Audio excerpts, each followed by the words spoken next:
We'll use major and minor scales in the next part of the course to practice with melodies. We'll introduce now the major scale of C to illustrate some important points of music theory and harmony.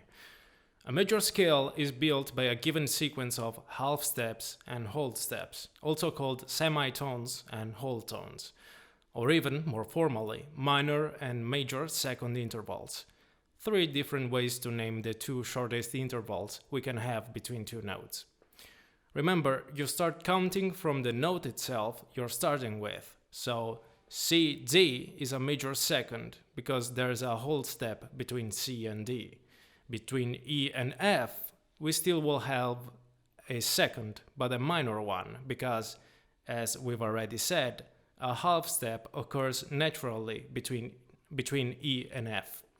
Also, as a reminder, the chromatic scale is composed of all half steps, or minor seconds, because it's basically all of the 12 notes. The sequence used by a major scale is tone, tone, semitone, tone, tone, tone, semitone. Here, C, D, E, F, G, A, B, then C.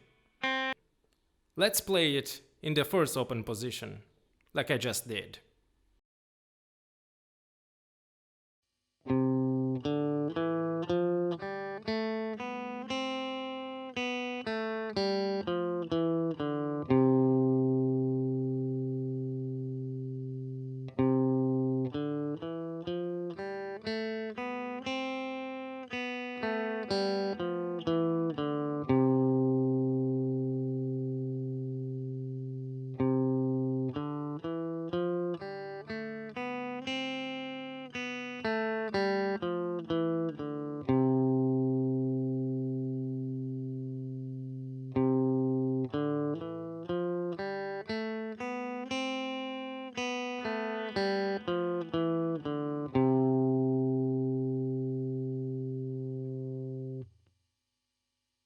We said that there was naturally a semitone between E and F and B and C. So starting from C, tone CD, tone DE, semitone EF, tone FG, tone GA, tone AB, semitone BC. Using the same pattern but starting from a different note, we will have a major scale in another key. Just an anticipation. Let's keep it simple for now. Now the C major scale has all natural notes, no sharps nor flats. When we harmonize it, that is, when we play only chords with only natural notes in them, we say we are playing in the key or tonality of C. All the melodies and chords, the harmony is in the key of C. The harmony is called diatonic. Simple pop, rock, punk, disco music, diatonic. In one tonality key from the start to the end of the song. Jazz music, not so diatonic. Every chord is built on the major scale by the superimposition of intervals of thirds above the notes of the major scale. Before I start confusing you, let's memorize all the most important intervals on the guitar. We have the most important ones: unison intervals, seconds, thirds, fourths, fifths, sixths, sevenths, octaves.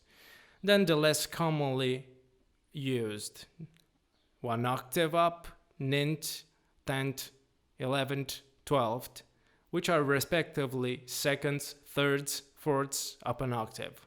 But let's keep it simple and within an octave for now.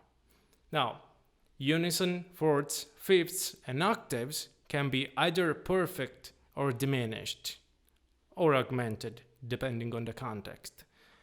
Seconds, thirds, sixths, and sevenths can be either major or minor. There are other ways to name them to musically refer to the same thing, but let's not get pedantic. There's always Wikipedia. I want you to understand as quickly as possible. Let's go at it musically. So we have perfect fourths, fifths, and octaves. Unison intervals are basically the same note played twice.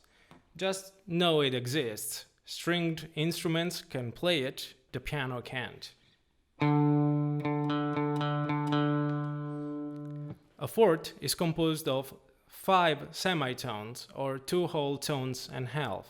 So C, C sharp, D, D sharp, E, F. I know it can be confusing at first, because when naming an interval, you start counting from the note itself. But when actually evaluating the distance in half steps, we count the actual notes of distance. From now on, we'll memorize them visually on the fretboard and with our ears. It's better. Without counting every time, look at the shape of the interval. The guitar is tuned by fourths, so fourths form visually a vertical line. Or count the half steps. 1, 2, 3, 4, 5. But it can get confusing or impractical with larger intervals. And lastly, try to memorize the interval sonically.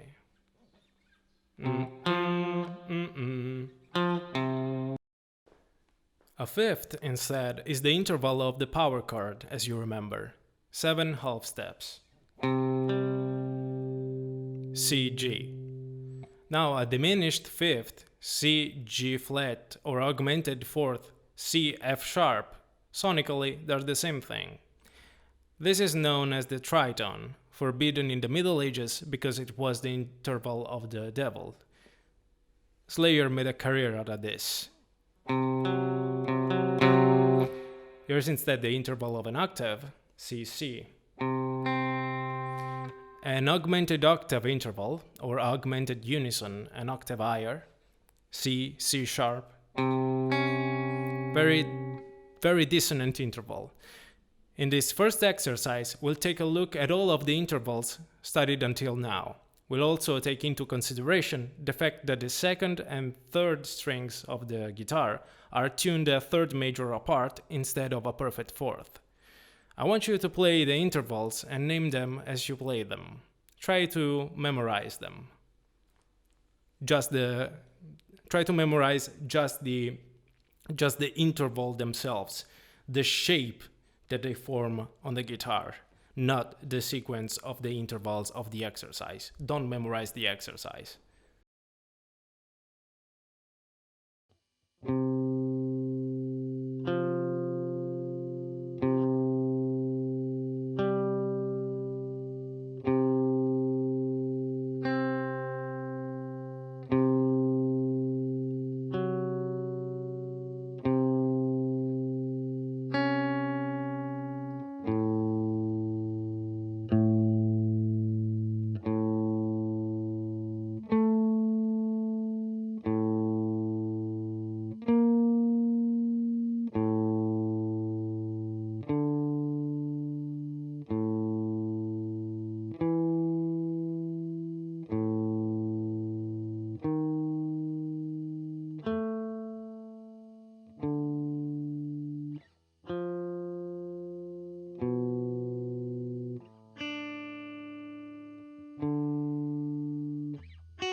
And now for seconds, thirds, sixths, and sevenths. Don't worry, it's really all there is to it. Everything else is built on intervals melodically, with melodies, and harmonically, with chords or playing more than one note at a time. A minor second is a half step. C sharp, C and C sharp, or C and B. A major second is a whole tone, C and D, or C and B flat. Major and minor thirds are very important because they define whether a chord is major or minor. In fact, a major chord is defined as having a root note, let's take C, a major third, E, and a fifth related to the root, G. C, E, G. Make the E flat a minor third and you have a C minor chord. C, E flat, G. The chords we've been playing until now just repeated the three main notes or chord voices. See for example C major. C, E, G, C, G. As long as it has C, E, and G, it's a C major chord, no matter how you distribute the voices. We'll see inverses in the next video. Let's first finish talking about intervals so that you don't get overwhelmed. A major third, two whole tones or four half steps. 1, 2, 3, 4. Listen to it, memorize it visually and sonically.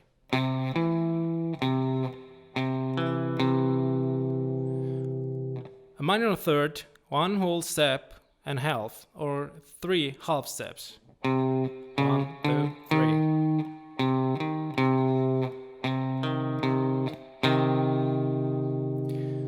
Then we have major sixth, add one whole tone to a perfect fifth.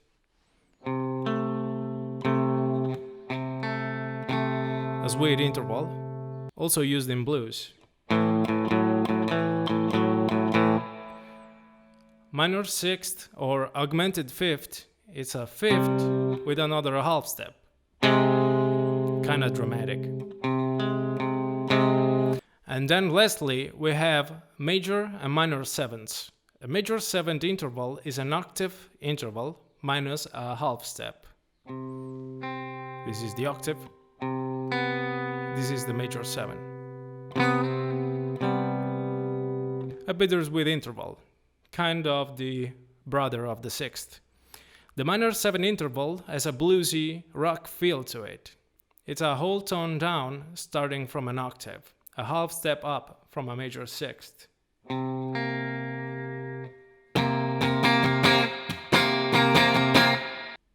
Here's another exercise like the one we played before to practice a bit with the newer second, third, sixth, and seventh intervals.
Now for the other intervals, up an octave, we have ninths, which are basically seconds one octave higher, with the root note on the lower octave. For example, a second major will be C, D, and ninth will be C, D, an octave higher. The same goes for the other intervals. Tenths are thirds, an octave up. 11ths are fourths, and so on. Well, this lesson came out longer than expected, so I'll have to discuss chords and the circle of the fifths in the next one. Armed with a thorough knowledge of the intervals, it will be much easier for me to explain it and for you to understand it. Just keep practicing with the two exercises I gave you in this lesson and you should be fine.